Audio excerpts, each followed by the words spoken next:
আসসালামু আলাইকুম। আশা করি সবাই ভালো আছেন। আলহামদুলিল্লাহ, আমিও সফলতা আল্লাহর রহমতে অনেক ভালো আছি।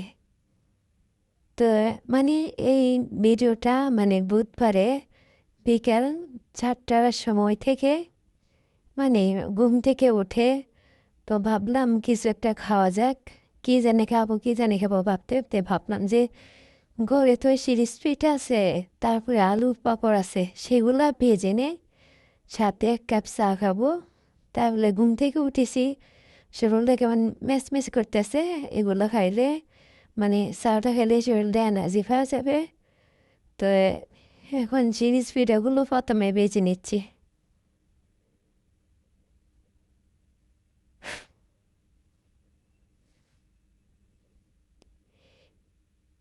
সিরিজ পিঠাগুলো ভেজে নিয়েছি, এখন আলু পাঁপড়গুলো ভেজে নেব। আলু পাঁপড়গুলো প্রসেসিং করা হয়েছে প্রায় ২ মাস হবে।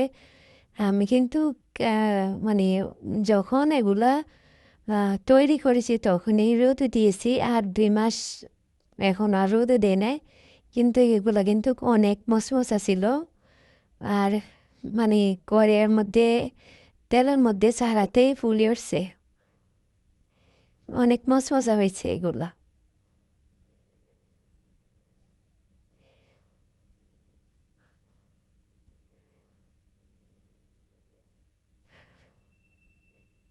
দেওয়ার সাথে সাথে কি সুন্দর করে ফুলে উঠছে।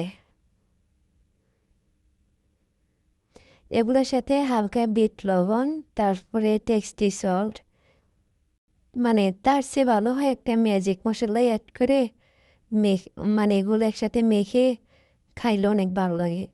তারপরে আমার ওগুলো ভাজা শেষ, সিরিজ পিঠা আলু পাঁপড় ভাজা শেষ। এখন অটো হিটারে চা জাল দিয়ে নিলাম।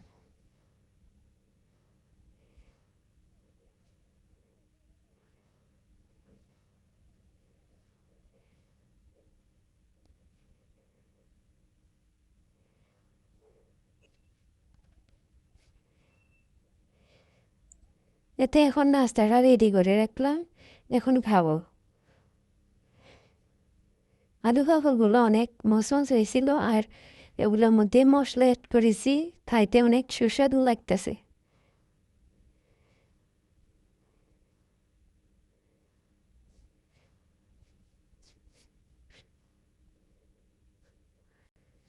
সবসময় তার দোকান প্রায় সময় বন্ধ থাকে, বা অনেক সময় দোকান খোলা থাকে না। তো ঘরে এরকম খাবার প্রসেসিং করে রাখলে যে কোনো সময় খাওয়া যায়।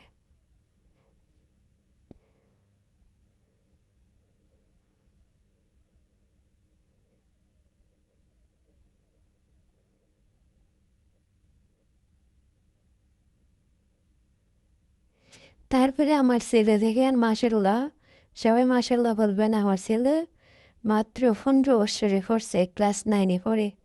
সে কিন্তু টাফে ক্রিকেট খেলে।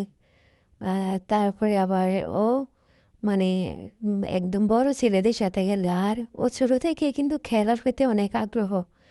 আর এটা হচ্ছে আমার মেয়ের A+ আছে, যে সম্বর্ধনা দিয়েছিল শহরে, এটা অ্যাওয়ার্ড। আর এদিকে এগুলো সব আমার ছেলে ছোটোখাটো ম্যাচে এগুলো খেলছিল, এইখানে পুরস্কার দিয়েছে। তারপরে সন্ধ্যার সময় জি মেয়ে বলছে জি ওর বান্ধবীর মেয়েকে দিয়ে, সেই জন্য ও গিফট কিনবো। আমাকে বলছে বাজারে যাওয়ার জন্য। তো আমার বাসার কাছে তেমন দূরে না, 30 মিনিটের মধ্যে আমাদের এলাকার বাজারে যাওয়া যায়। তো ভাবলাম যাই, সন্ধ্যার সময় ঠান্ডা ঠান্ডা ওয়েদার, আমার কাছে ভালোই লাগে। আর রিক্সা করে চলতে তো আমার কাছে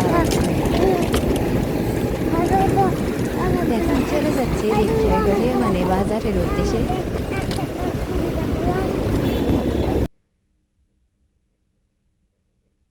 রাত্রিবেলা ভিউ অনেক সুন্দর।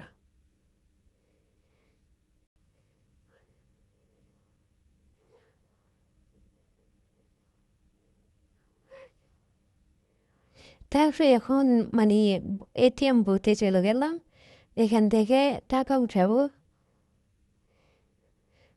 ATM বুথ থাকাতে আর মানে টাকার ফেরা নিতে হয় না, যে কোনো সময় যে জায়গায় যাই মানে সাথে সাথে টাকা উঠানো যায়, এই জিনিসটা আমার কাছে অনেক ভালো লাগছে। তারপরে আমাদের বাজার করা শেষ, আমরা এখন আবার বাসার উদ্দেশ্যে রওনা দিলাম। এখন আরেকটা রিক্সায় উঠে এখন আমরা মানে যেই রাস্তা দিয়ে মার্কেটে গেছি আবার এই রাস্তা দিয়ে আবার ব্যাক করতেছি।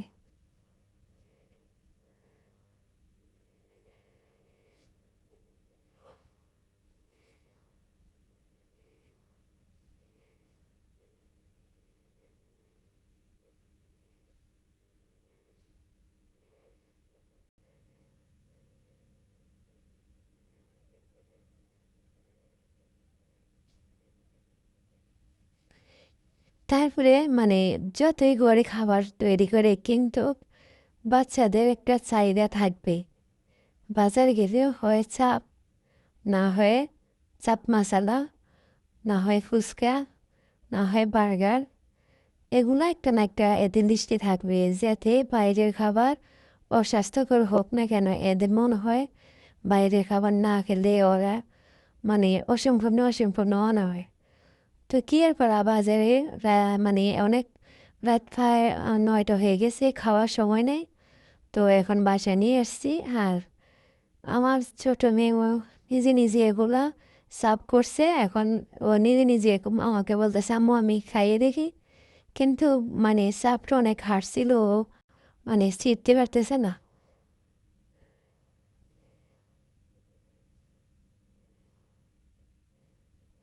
তারপর বলতেছে আম্মু আম্মু অনেক মজা হয়েছে, খাবারটা অনেক মজা হয়েছে বলতেছে।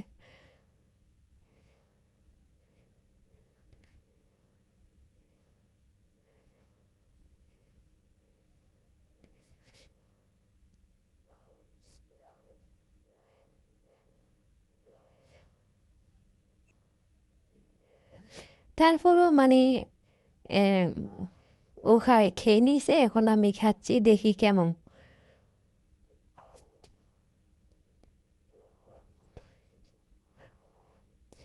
তারপরে এদিক দিয়ে মানে আরও বাজার নিয়ে আসছিলাম, এখানে চাউলের বস্তা আছে, এখানে মানে মুদি খরচ আছে, সবজি বাজার আছে। তো মানে রাত প্রায় 9টা 9:30 হয়ে গেছে, এগুলো আর এখন মানে আপনাদেরকে শেয়ার করলাম না। তো এখন সকাল 6টা, মেয়েকে মুক্তবি দিয়ে এসেছিলাম, আমি ফজরের নামাজ পড়ে মেয়েকে মুক্তবি দিয়ে এসেছিলাম। তো এখন আবার নিয়ে ওকে আনতে যাচ্ছি।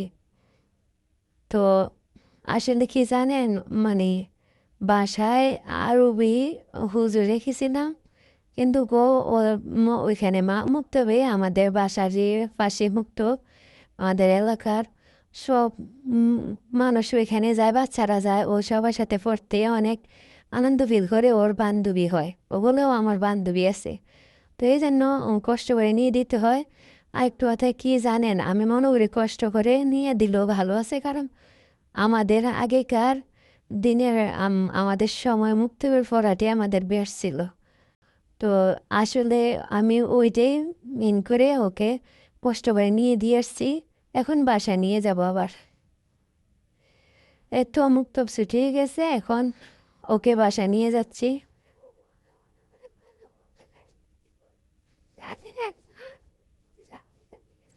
ওর জন্য সবাই দোয়া করবেন। ওকে আমার ইচ্ছা আছে আরবি লাইনে দেওয়ার। ওর ভাই বোন ওরা মানে কিনা করে বাংলা লাইনে পড়তে আছে। তো ওকে ইচ্ছা আছে আরবি লাইনে দেওয়া।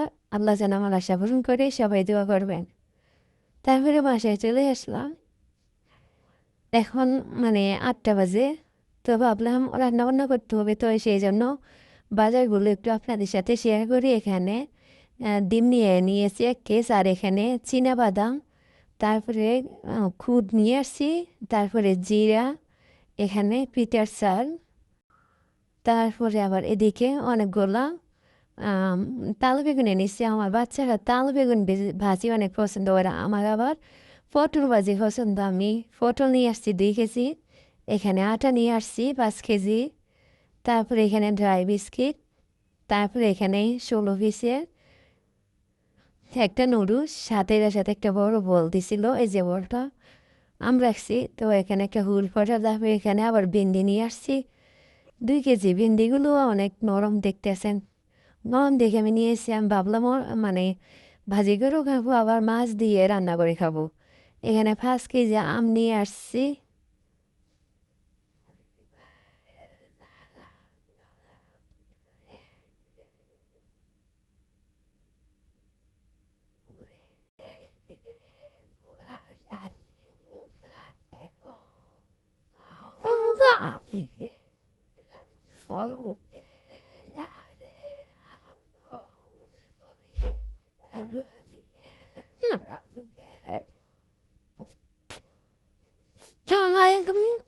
আমার মুরগিগুলো দেখেন এখন সকাল সকাল ডিম পাড়তে আসছে।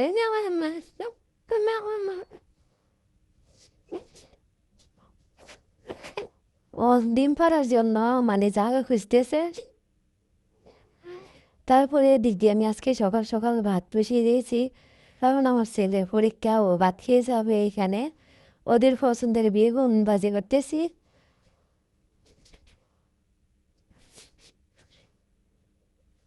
গরম গরম বেগুন ভাজি পটল ভাজি দিয়ে খাওয়া খেতে আমার অনেক ভালো লাগে। বাচ্চারাও মানে এরকম ভাজি পছন্দ করে, এই জন্য আমি বেশি করে নিয়ে আসছি। 2 কেজি বেগুন এনেছি, তাহলে বেগুন 2 কেজি, পটল 2 কেজি, ভেন্ডি নিয়ে আসছি। তারপরে দেখেন আমার ছেলে স্কুলে চলে গেছে। এখন আমার মেয়ে কলেজে গেছিল আজকে ওর বান্ধবীর বিয়া, সেজন্য বান্ধবীর বিয়ের জন্য গিফট কিনবে, তো বলছে আম্মু মোবাইলটা নিয়ে